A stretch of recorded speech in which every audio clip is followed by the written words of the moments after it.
이어서 목포에서 전해드리겠습니다. 일제강제동원 피해자들이 전범 기업들을 상대로 해서 지난해 이어서 두 번째로 집단 소송에 나섰습니다. 고인이 된 피해자들을 대신해서 참여한 유족들은 일본의 진정한 사과가 문제 해결의 시작점이 돼야 한다고 말했습니다. 하선아 기자가 보도합니다.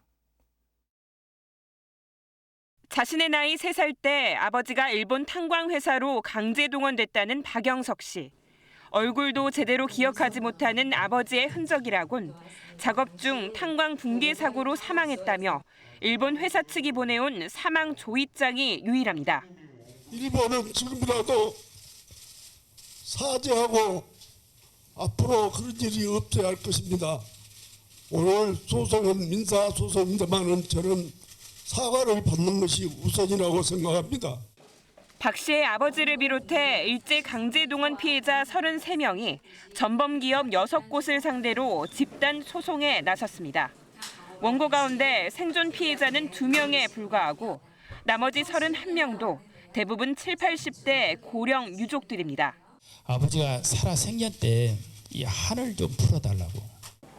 소송 대상에는 파산한 홋카이도 탄광기선도 포함됐는데 유족들은 실질적인 배상이 어렵다는 걸 알면서도 일본에 사과를 촉구하는 의지를 담아 소송에 참여했습니다. 개별 기업이 개별 원고들에게 바로 손해 배상을 지급하는 방식이 아닌 방식으로 뭔가 이야기가 진행될 가능성도 있고 그런 것들을 촉발시키는데 어떤 또 도움이 될 수도 있고. 지난해 4월에 이어 2차 소송을 낸 소송 대리인단은 일본 정부와 전범 기업들이 가해 책임을 인정하고 문제 해결을 위한 한일 공동협의체 창설에 나설 것을 촉구했습니다. KBS 뉴스 하선아입니다. 전국 야생조리에서 조리 인플루엔자 AI가 검출됨에 따라서 전라남도가 경계를 강화하고 나섰습니다.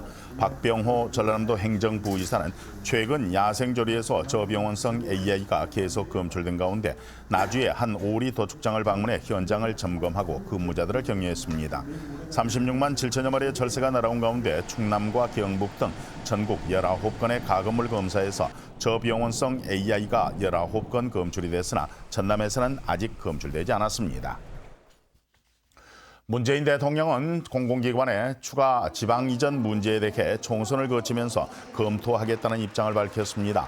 문재인 대통령은 오늘 열린 신년 기자회견에서 공공기관의 추가 이전 계획이 있느냐는 질문에 이런 원론적인 입장을 밝혔습니다. 문 대통령은 지방 23개 사업의 예비 타당성 조사를 면제해서 25조 원을 배정하고 지방 소비세율도 인상을 했다며 국정 전반기의 국가 균형 발전 정책의 노력과 성과를 설명을 하고 국가 균형 발전 정책을 다시 강화할 필요가 있다고 밝혔습니다.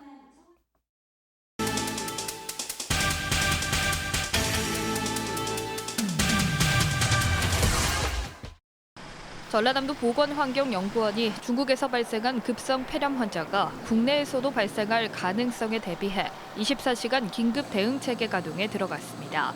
전라남도는 이번 중국 집단 폐렴은 지난 2002년 중국 등에서 유행해 많은 사망자가 발생한 코로나 바이러스의 변종으로 사스와 유사한 형태라며 주의를 당부했습니다. 진도군의 해양안전체험관이 들어섭니다. 해양수산부는 내년 개관을 목표로 세월호 참사 이후 해양안전에 대한 범국민적 공감대를 실현하기 위해 선박 탈출과 이한류 체험, 그리고 생존 수영 등을 교육할 수 있는 종합형 해양안전체험관을 진도와 경기 안산에 설립한다고 밝혔습니다. 목포지방해양수산청이 오는 23일부터 5일간을 설 특별수송기간으로 설정하고 특별안전점검에 나섰습니다.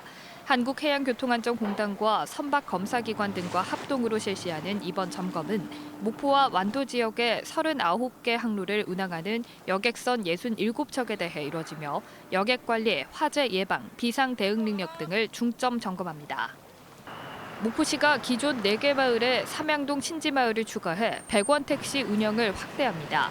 목포시는 2018년부터 오감과 장제, 월산 등 4개 마을을 대상으로 100원 택시를 운영해왔습니다. 지금까지 단신 브리핑이었습니다. 다음은 희망 2020 나눔 캠페인에 이웃돕기 성금을 보내신 분들입니다. 진도군 군내면 외동산리 김성겸 씨, 덕병리 유광래 씨, 이상준 씨, 월거리의 김재영 씨, 한일이의 김명복 씨가 각각 5만 원을 보내주셨습니다. 금골리 청년회 진도군청 행정과의 김봉식 씨, 주민복지과의 전금숙 씨, 의회 사무과의 허범선 씨, 그리고 김영민 씨가 각각 5만 원을 맡기셨습니다.